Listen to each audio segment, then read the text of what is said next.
এদিকে দিদি, এদিকে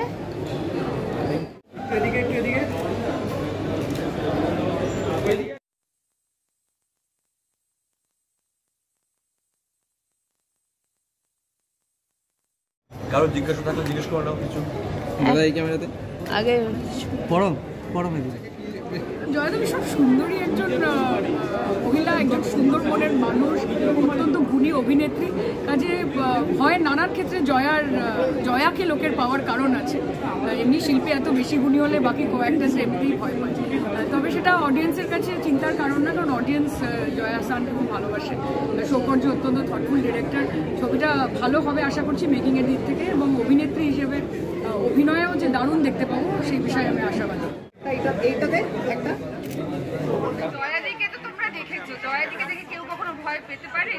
ওরকম সুন্দরী মিষ্টি মহিলা থেকে ভয় পাওয়া সম্ভব না। ওই জন্য পরিচয় বোধ হয় বেশি জয়াদির সাথে যায়। আর সৌকার্য এত ভালো ছবি বানায়, and he is one of the most promising directors we have at this point right now. Rainbow jelly সোফার এখনো পর্যন্ত আমার রিসেন্ট টাইমস প্রিয় বাংলা ছবির মধ্যে একটা। তোমরা নিজেরা জানো আমি খুব একটা বেশি নিজের ফিল্মের পাচ্ছি চাই না, কিন্তু ভূতপরি বোধহয় সেরকম একটা ছবি যেটার জন্য সবাই would make that exception and would get together to watch the film.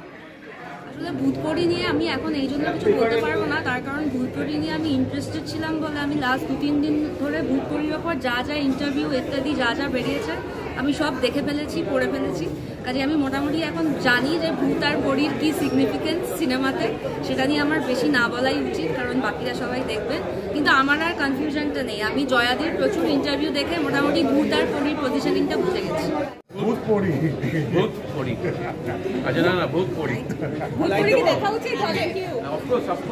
অবশ্যই দেখা উচিত, সবাই আসুক, দেখতে খুব ভালো লাগছে, মানে ম্যাজিক্যাল লাগছে। আর তুমি জয়ার কথা বলছো? জয়াকে লাগছে, পোস্টারকে লাগছে। হ্যাঁ, আমাদের সবার খুব প্রিয় অভিনেত্রী জয়া। আর আমার প্রবলেম আছে, সব বন্ধুদের ম্যাজিক্যাল লাগে, মাঝে মাঝে ওকেও লাগে। না, but Shaukarya is one of the most promising directors of our generation. So you have to watch it on screen. সবার খুব ভালো লাগবে। আর হলে আসুন, এইটা একটা প্রশ্ন, সেটা সময় বলবে যে রেইনবো জেলি জনপ্রিয়তা ভূতপরি ছাপাতে পারবে কিনা। কিন্তু এই ধরনের ছবি বাংলায় সত্যি কম হয়, যেখানে ভূত আর মানুষের বন্ধুত্বের কথা বলা হয়। মজার ভূতের ছবি বাংলায় হয়েছে, এ বিষয়ে সন্দেহ নেই, সেগুলো খুবই সফল ছবি। কিন্তু আমি একটা একাকী ভূত আর একটা একাকী বাচ্চা ছেলের বন্ধুত্বের গল্প বলতে চেয়েছিলাম। তার মধ্যে ভয় আছে, তার মধ্যে থ্রিল আছে, তার মধ্যে ইমোশন আছে, এই সব নিয়ে ভূতপরি। তো বাকিটা সময় বলুন। এই প্রজন্মের আমার প্রিয় পরিচালকদের মধ্যে একজন শৌকার্য, এবং ভূতপরির জনরাটা খুব ইন্টারেস্টিং, একটা মিশেল জনরা মনে হচ্ছে। মানে যেরকম বল্লভপুরের রূপকথা হরর কমেডি ছিল, ভূতও ছিল, মজাও ছিল, এটাও মনে হচ্ছে ভূতের এলিমেন্টে, হরর এলিমেন্টের সঙ্গে খানিকটা রূপকথা, খানিকটা বাচ্চাদের গল্প, সব মিলিয়ে আমি তো খুবই অধীর আগ্রহ অপেক্ষা করছি দেখার জন্য। খুব ভালো। আমি কিছুই জানি না ছবিটা কী নিয়ে, এবং সেটাই ভালো। তার কারণ আমার ছবির যে ট্রেলার, ভূতপরি ছবির যে ট্রেলার, টিজার, পোস্টার আমার চমৎকার লেগেছে। আমার মনে হচ্ছে খুব ইন্টারেস্টিং একটা কিছু হতে পারে। সৌকর্য খুবই প্রতিশ্রুতিমান একজন পরিচালক। ও এর আগে যে কটা কাজ করেছে তার মধ্যে আমি কয়েকটা দেখেছি, সেগুলো আমার বেশ, প্রথমটা বিশেষ করে রেইনবো জেলি আমার মনে হয়েছিল যে একটা উল্লেখযোগ্য কাজ।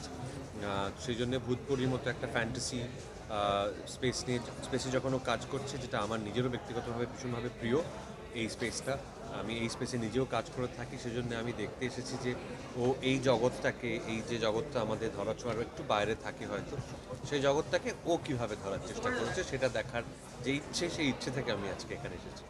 আমার মনে হয় সসম্মানে গ্রহণ করা উচিত। অ্যাটলিস্ট তারা অনেক সময় ক্ষতি করে না, সবসময় যে ভূত ক্ষতি করে তা না, বিশ্বাস করা যায় তাদের, জেনুইন বিশ্বাস।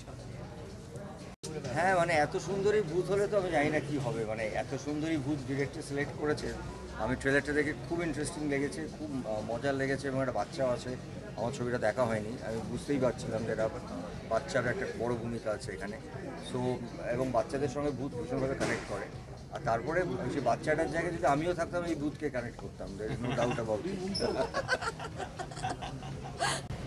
ওয়েল, এক্ষুনি নেই, নিশ্চয়ই নেই, তবে আমার মনে হয় সাসপেন্স, ভূত, এবং আমার এইটা যেটা ট্রেলার দেখে মনে হয়েছে যে এটা ভয়ের গল্প হলেও তার মধ্যে নানান রকম নাটক আছে, ভীষণভাবে কমেডি আছে, এবং আমাদের